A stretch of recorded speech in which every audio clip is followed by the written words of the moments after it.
chat, The Creepiest Cases of People Disappearing by Scary Interesting. This is going to be interesting, brother. Okay? This is going to be interesting. I'm very excited. By the way, hey, YouTube frogs watching this after the fact, if you guys want to check out the original video without my commentary / reaction, feel free to click the first link in the description. But if you stick around and you enjoy your stay, feel free to drop a like and a sub. It would mean a lot. Also, if you really enjoy your stay, you want to get involved in these conversations and watch this shit live with us, as well as watch me play games and shit like that, feel free to come over to the Twitch stream. We got a pretty cool community going on over here, and I think you'll like it. Yeah. All right. Let's get into it, baby. Hello everyone, and welcome back to Scary Interesting. In this video, we're going to go over two incredibly creepy, unsolved disappearances. In the second one, you will think that you know what's going on and that the story is cut and dry, but there is something found at the end which completely changes everything. Say on God. And it is horrifying. As always, viewer discretion is advised. Yo, chat, do we think I'm going to get copyrighted because of this intro music? What do we think?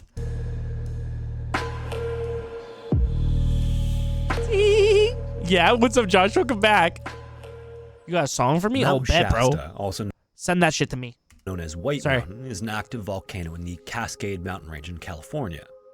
It's 14,179 feet high, making it the second highest in the range and the fifth highest in the state. Snowfall on the mountain and the surrounding area is nearly double the US average, and there's a small chance it could erupt at any time. What? However, the last time was thought to be around 3,200 years ago. Oh, okay. The mountain is also popular with climbers, and the most popular route up is an area known as Avalanche Gulch on the mountain's southwest slope. Can you imagine climbing up this shit and it erupts as you're walking up there? Oh, you gotta be kidding me. Today is not my day. You start fucking frantically running. Send it to me on Discord. Thanks, brother. A good climber can make it up to the summit in a day, but most people like to stop off overnight at either the campsite at the 50-50 Plateau, almost exactly halfway up, or the Helen That does not look halfway up, bruh. Lake campsite, which is a little higher, and then summiting the next day. Oh. To get to the top as well, you need a summit pass, and before you even Sorry, yeah, that is halfway. My bad. start, you have to hike 4 miles up 2 separate trails to a camp where an old Sierra Club cabin marks the start of your climb. Oh. Mount Shasta is also the focus of quite a few legends and folklore. I'm sorry, I can't unhear Mount Shaft. Mount Shafta. Mount Shafta. My shaft. Fuck. Let's continue. My bad. Native American tribes of the area That would believe the suck, mountain to be Kayla. sacred and the home of the creator of the universe. Oh. Other more outlandish stories are about something called the Lemurians. The story goes that in the 1940s, people started to see these 7-foot-tall people in long white robes and sandals go into the local store for supplies. What? And for money, they only used lumps of pure gold. Supposedly, they're a race of beings from a higher dimension who live in the crystal city of Telos inside the mountain, and the saucer-shaped clouds that often appear at the summit are cover for a flying saucer landing above Telos to bring cargo. Carl Herbert Landers didn't. That is sick.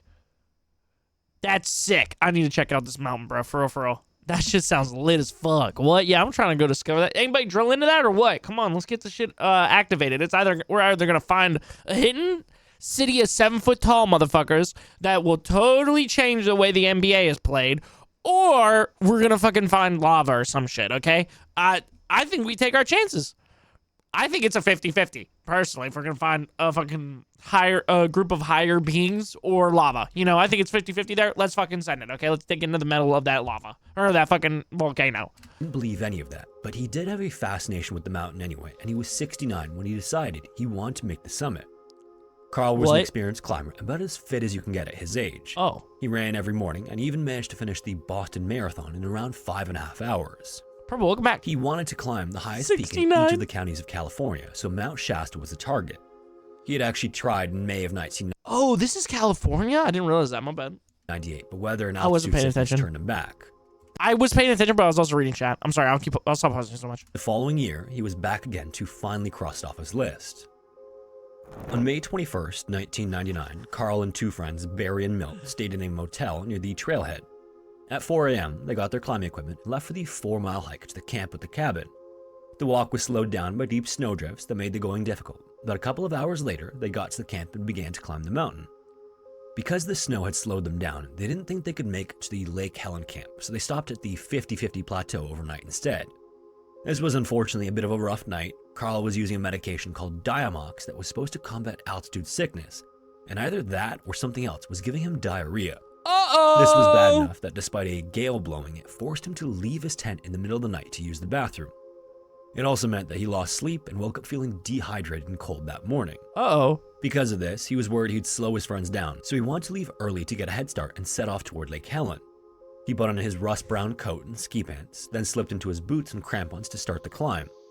He only had to go around the side of the mountain about 650 feet, which is an easy hike for a man with his fitness experience, and then he'd be at the lake. Carl's friends then watched him disappear around the side of the mountain, and then they started to pack up and follow him.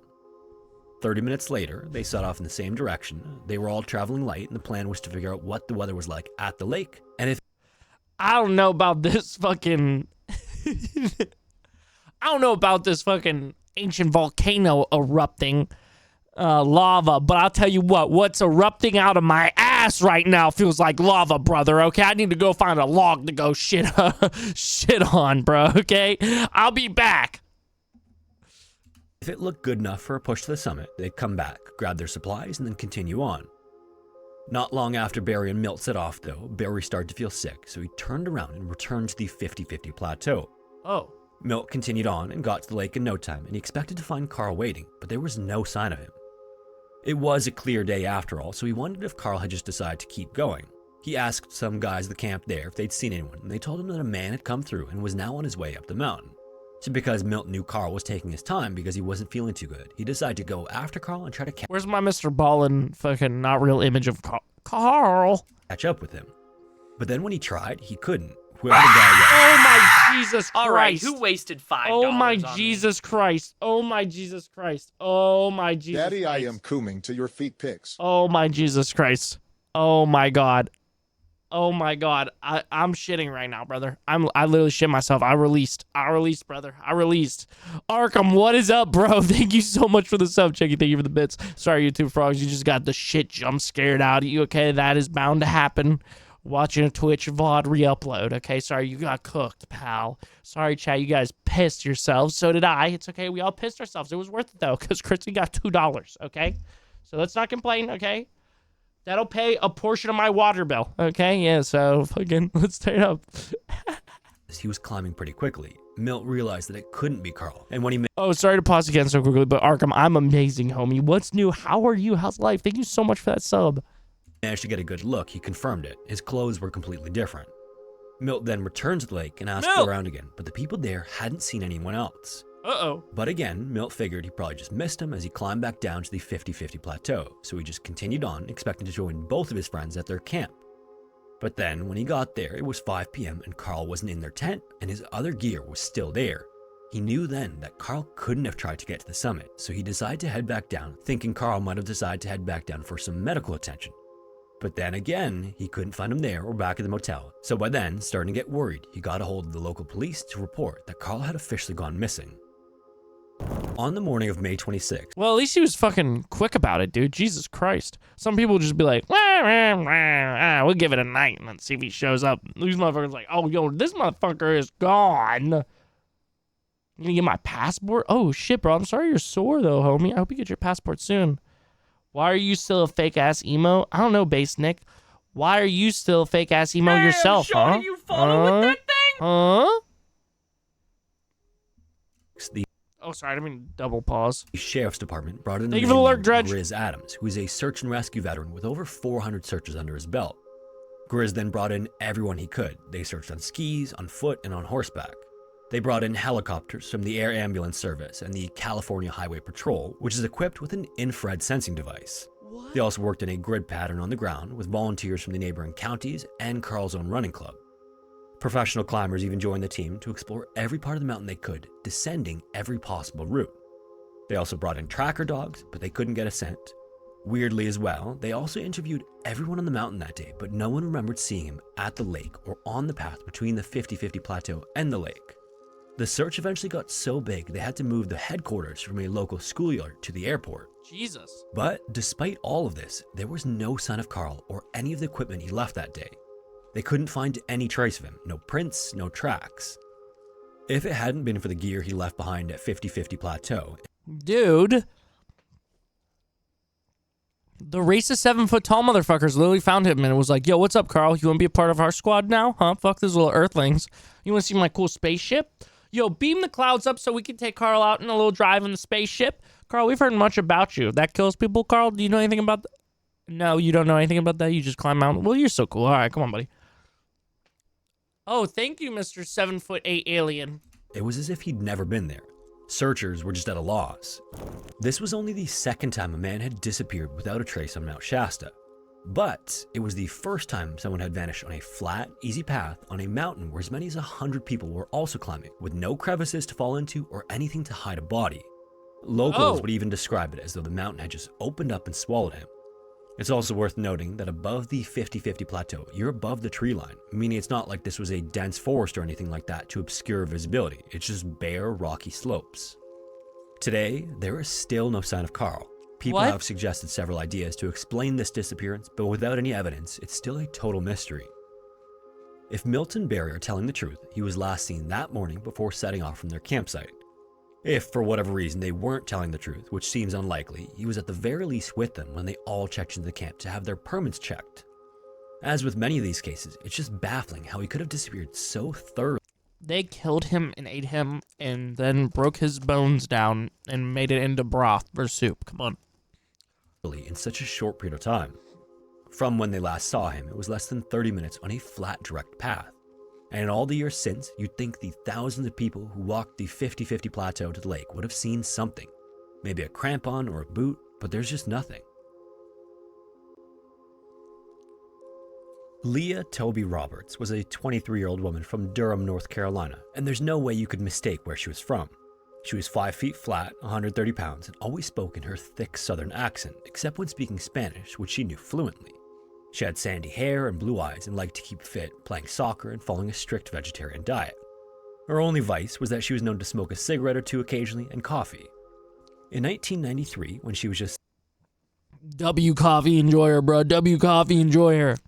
Again, though, for real, though, sorry I didn't pause because you got into the next story so quickly. That guy literally got swallowed up by the fucking other civilization of people, okay? That's literally what it is, bro. I might have to go to that mountain and be like, yo, what's up, 7-foot-tall motherfuckers? You trying to fucking suck me in there or something?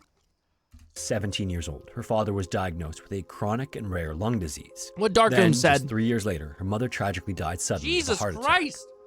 At the time, Leah was studying Spanish and anthropology at North Carolina State University, and thankfully, the college agreed to let her have some time off. The experience was obviously traumatic, so much so that Leah said she felt like she'd been born again into a new life without a mom. They trying to suck something, that's for sure. Brother, what? I remember when I was in 9th grade, my teacher revealed that she was raised by a cult. Oh, she was a Mormon? I'm sorry. 5 years later, in 1998, she had her own brush with death when a truck pulled out in front of her while she was driving and her car slammed to the side. Need you to take me with you. I want to meet them and get raw. Like sucky sucky, not that force. Nah, it's crazy, bro. She W survived, Greenish. but her leg was so badly broken that they had to take her into surgery and insert a metal rod so she could walk. Like when her mother died, Leah talked about being born again by the crash. What? About a year into her recovery, she planned a trip to Costa Rica to test her Spanish and have a little adventure away from all the stress of regular life. Unfortunately, any excitement she had for the trip stopped when her dad's illness became terminal and he died just before she was due to leave. In the end, Leah decided that her father would have wanted her to go, so that's what she did and enjoyed her time the best she could. After her dad died as well, she inherited some money from him and decided to drop out of college just 6 months before graduating and live on it for a while. She wanted to just spend some time journaling, playing guitar, and doing photography. Okay, Her W. older sister, Kara, and her brother, Heath, weren't so crazy about this plan, obviously. The money wouldn't last forever, and she was so close to getting her degree, she might as well just stick it out. But she seemed to be living on her own terms and went out more often to meet new people. Over time, her old friends started to see less of her, but she seemed relatively happy, if private at times. With the inheritance money in the bank and Lee feeling like she didn't have to work, she focused on her writing and spent her days in a Austin, what's up, gangster? Heath. Heath. I was about to make the joke of like who carries their fucking a kid around in their stomach for 9 months to name it Heath. But like, I mean, Heath's kind of Heath can be a cool name, so I'm not gonna do that to our boy Heath here. coffee shop in her hometown. There, she drank coffee and wrote journal entries and poetry about the meaning of life. And although she may have told people everything was fine, to the people around her who knew her, it did seem like she was struggling with a sense of direction and the loss of her parents. Aww. She also used the money to buy music and books, and during this time she became interested in one author in particular, Jack Kerouac. She loved his writing from the 1950s and became slightly obsessed with his book, The Dharma Bums. Oh? It's a semi-fictional account of when Kerouac hitchhiked to Desolation Peak in Washington State's Cascade Mountains with a Zen Buddhist. In the book, the pair work as fire lookouts for the U.S. Forest Fire Service, and they spend their time smoking, writing, and meditating there for 63 days, falling in love with the natural beauty. This book was so powerful for her that it inspired her to plan her own visit to Desolation Peak on her own. One of her friends at the coffee shop would even later tell Leah's sister, Kara, that she knew Leah would take off to go to the mountains eventually. It always seemed like Leah wanted to go on the road and be a free spirit, and after— Darkham, I love you, bro. I appreciate you, bro. You carry a child for 9 months and name it Chris. Doesn't work, brother. My full name's Christian. But yeah, you carry a child for 9 months, you name him Christian? Are you kidding me? You named him after a religion? Can you get a little more creative with it? Sorry, Mom. all that happened to her in the last few years, Leah had said she needed to go away to figure herself out. On March 9th, 2000, Leah called Kara and the two talked on the phone and joked around and discussed Leah's plans to go to the mountains. Afterward, she talked with her friend Nicole and agreed to babysit with her the following day, which, based on the conversation, made it seem like she had no intention of going anywhere. But that afternoon, just before 6 p.m., Leah abruptly loaded all of her stuff into her Jeep Cherokee, including her cat, withdrew $3,000, and then disappeared. When Leah didn't show up for the babysitting, Nicole wasn't worried. Like many writers, Leah was known to be forgetful, so she figured it just slipped her mind. When there was no sign of Leah for another 2 days, though, people started to worry. Kara started calling everyone who might know where Leah was, but no one had seen her. 4 days later, on March 13th, Kara went to Leah's apartment to look for clues, and she found that Leah had taken most of her belongings, so it looked like wherever she'd gone, she'd chosen to go. But at the same time, because of the phone call she just had with her sister before she left, how upbeat she was, and her talk of plans for the future, none of which were to disappear, something felt wrong. This prompted Kara to report her younger sister missing. While Kara was searching as well, she also found a strange note dated March 9th. It was a folded piece of paper, and on the outside, Leah had drawn the Cheshire Cat from Alice in Wonderland, smiling and half invisible. Inside was enough cash to cover a month's rent and bills, and there was also a letter. Some of it made sense, like telling them she'd left cookies in the freezer as a going-away present, but a lot of it was odd. Leah told Kara not to worry and that she wasn't a danger to herself. It asked people to have faith in her, themselves, and everyone.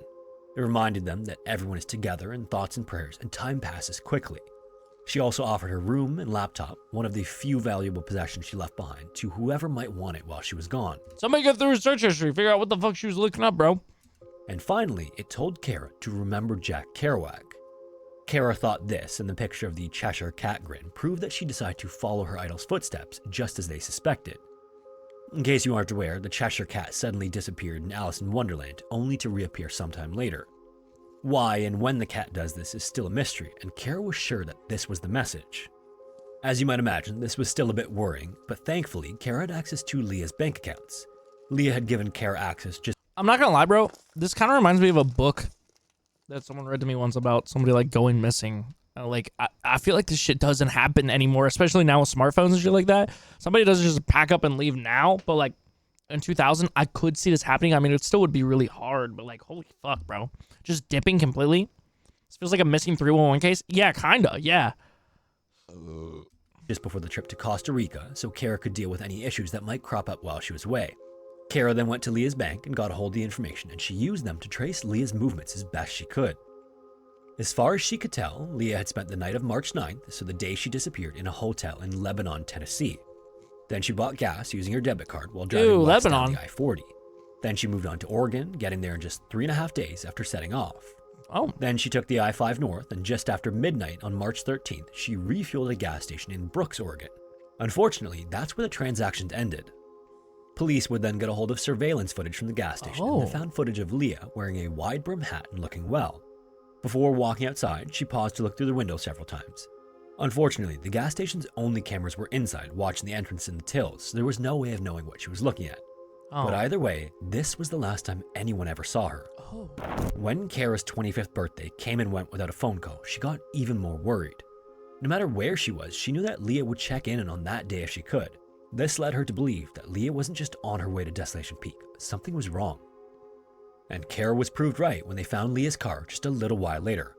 On March 18th, two joggers ran down Canyon Creek Road near Mount Baker in Washington. It's just south of the border with Canada and is a small logging pass that connects to the Mount Baker Highway and lets people in some of the more remote houses and logging camps get back to the main roads. As they ran, they started to notice clothes hanging in the trees along the road. Huh? They then followed these and eventually found a wreck at the bottom of a ravine. Oh. It was Leah's Jeep, and from where it was found was just 100 miles to Desolation Peak. This is where things start to get confusing. Police suspected that the vehicle must have been traveling way too fast, nearly 40 miles per hour when it left the road. Broken branches and the way the car's contents had been thrown around and out of the car made it look like it had rolled several times before hitting a steep embankment. Weirdly, there was no sign of a body anywhere, and police didn't think that Leah was in the car when it fell. Oh. If anyone had been in the car when it crashed, there would have been damage to the seatbelt, a shattered windshield, and traces of blood, but there weren't. There was nothing. However, at the same time, there wasn't any sign to suggest that the car had been ditched on purpose. There were no marks in the car to suggest that it had been pushed, and nothing was holding the steering wheel in place or weighing down the accelerator. Yeah, that's what I was thinking. I thought she just put a brick on the gas and was like, all right, brother. Won't be seeing you, Jeep Cherokee. This is what you get for fucking costing so much money to refill, you big bitch. You know? No more Jeep waves for you. Even stranger than that was that it seemed as though the wreck hadn't been abandoned immediately. Pillows and blankets had been used to cover the windows, and it looked like someone had been living there for a short while before leaving. Oh, what? But if that had been Leah, at some point she left without all of her stuff. Well, I mean, couldn't that have just happened when she was on the road? If she didn't fucking stay at any hotels when she's done the same shit? Right? The cash was still there, as was her checkbook and bank cards. She also left her guitar, CDs, passport, and driver's license. On top of that... Oh, why does she have her passport? I mean, I know that some people keep it on them a lot of times, but maybe she was trying to get to Canada or something. After her cat, Leah's most sacred possession was a diamond engagement ring that belonged to her mother. The cat food and carrier were still there, but the cat wasn't, and the ring was hidden under a floor mat. This scared Kara and Heath. They couldn't imagine Leah leaving that ring behind. Yeah. But other than that, the only clue they found was a movie ticket for American Beauty at a theater in Bellingham, Washington in a little keepsake box. During the investigation, police brought in a search and rescue team, and they used helicopters to look from above and brought in dogs to see if they could find out where she had gone. At that point, the working theory was that she stumbled out into the wilderness after surviving the crash. They then spent the next 2 weeks searching the length of Canyon Creek Road and through the forest close by, but they didn't find any sign of Leah or anything to suggest that anyone else had been there either. Greenish, that's what I'm trying to do. Live in the woods happy. If I'm not streaming, bro, or making content in some form, that's probably what I'm doing. Yeah. I've fucking given up on society. I'm just living in the woods, brother. I fucking moved out to the middle of nowhere. They also checked the hospitals nearby, wondering if she might have survived the crash but had amnesia from a bad head injury, but there was no one fitting her description anywhere. During the search, Kara also flew out and went to Bellingham Mall to hand out flyers and put posters up. The movie ticket was for a showing at 2:30 p.m., and Kara guessed that her sister probably would have wanted something to eat beforehand, so someone must have seen her. She then asked around the food court and managed to find out that Leah sat at a bar in the mall's only sit-down restaurant, dining alone but talking with two men on either side of her. Oh? When the police tracked one of the men down, he told them he remembered her. He said she was friendly and talked about Jack Kerouac and her travel plans before leaving for the movie on her own. Oh? The other man had a different story, however. What? He agreed that Leah had been upbeat and talkative, but he said she hadn't been alone. She'd gone to the movie with a man named Barry. And the second guy's description of Barry was so detailed that they drew a sketch. It was a white man with a long, thin face, a reasonably square jawline, medium-length hair brushed backwards with no part, and an earring in his right ear. But weirdly again, no one else in the restaurant had seen this other man. Because this description was more detailed than what is typical from an eyewitness, the police started to suspect the second man of having something to do with Leah's disappearance. Uh-oh. About a week after Leah's Jeep was found, an anonymous man called police to say that his wife had seen Leah at a Texaco gas station in Everett, Washington. He told them that his wife said she was acting strange, maybe disoriented, and then he hung up in a panic. Everett is 60 miles south of Bellingham, so this fit the timeline. Unfortunately, police never heard back from this witness, and no one has worked out what might have spooked him and caused him to hang up so abruptly. Even worse, this caller was the last lead they had. The case went cold afterward, and there were no more tips or sightings. Understandably, Kara refused to let this go. She got a hold of a woman named Monica Kaysen, who specialized in helping the families of missing persons cold cases. She ran a network of volunteers called the Community United Effect, and they began to run events to keep Leah's memories alive. On the 4th anniversary of her disappearance in 2005, they organized a caravan that drove the route Leah took to Bellingham, and this was the start of an annual event. Oh. Monica also got Kara on Larry King Live to keep raising awareness, and the media attention meant that when Kara asked police to keep a hold of Leah's car and possessions, they agreed. This is something they might not have otherwise done. Oh. And it was a good job they did, because in 2007, a new detective was assigned to the case after the original lead detective retired. The first thing they did was try another search.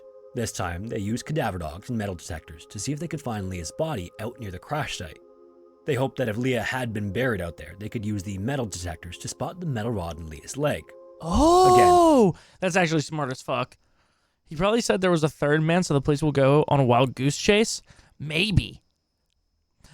Nah, Great Darkoon, don't worry, brother. Listen, if I'm moving in the middle of the woods, we're going to build a whole compound for the whole squad to move out there, and we're going to live amongst each other in a community. They didn't find anything, so they turned to the evidence they had.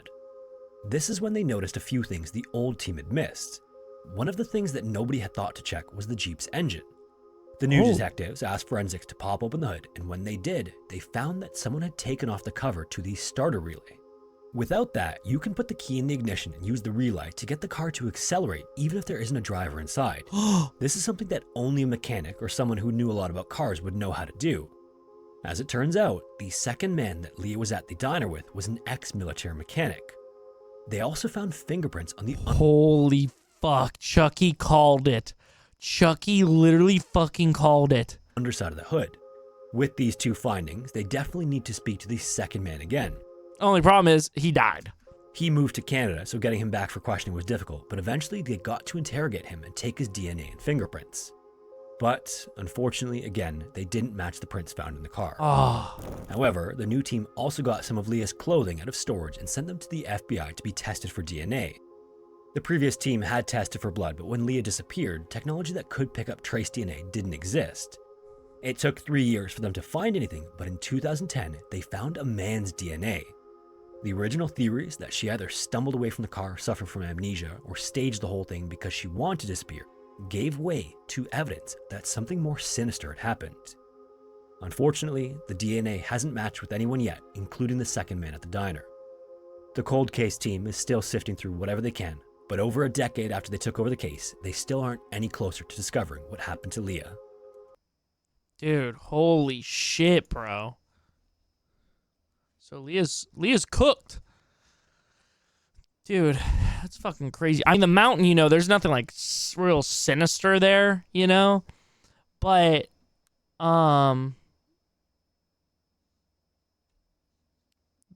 there was definitely, I feel like there's definitely something sinister there. Bro, please stop saying you hope to see me in the next one. I don't want to end up in one of your videos. The best part of finding a new channel that has been around for a while is that you get to watch several videos to keep you entertained until a new upload. That is very true. Hey, everyone, a quick note about story 2. The woman in the story is described as having blue eyes in the picture. It doesn't seem that way. However, on her missing persons report, that's what's listed. The pictures available of her seem to either show very dark eyes or very light eyes, so maybe it's due to the photography weirdness. Anyways, I hope you all have a happy new year. Nice, dude. Fear that Leah overshared with one or more of those men at the cafe, and one of them is responsible for her disappearance.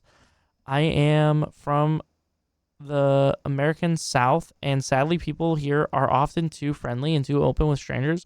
Leah probably told them she had run off to find herself and was all alone, and that got one of them thinking of something sinister.